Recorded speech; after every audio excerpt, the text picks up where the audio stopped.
ಅಡಿಗೆ ಎಣ್ಣೆ, ಲವಂಗ, ಬೆಳ್ಳಿ,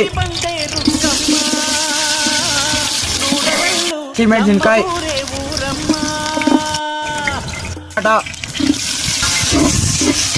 ಕೊತ್ತಂಬರಿ, ಶುಂಠಿ ಬೆಳ್ಳುಳ್ಳಿ ಪೇಸ್ಟ್,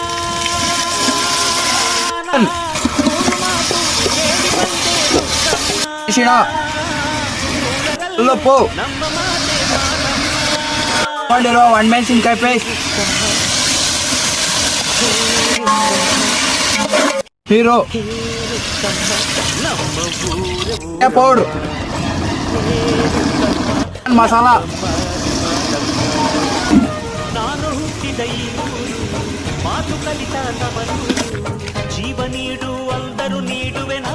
ಚಿಕನ್ ಫ್ರೈ ತಿಂತಾ ಇದ್ರೆ ಸೂಪರ್ ಆಗಿ ಲೈಕ್ ಮಾಡಿ, ಶೇರ್ ಮಾಡಿ, ಸಬ್ಸ್ಕ್ರೈಬ್ ಮಾಡಿ.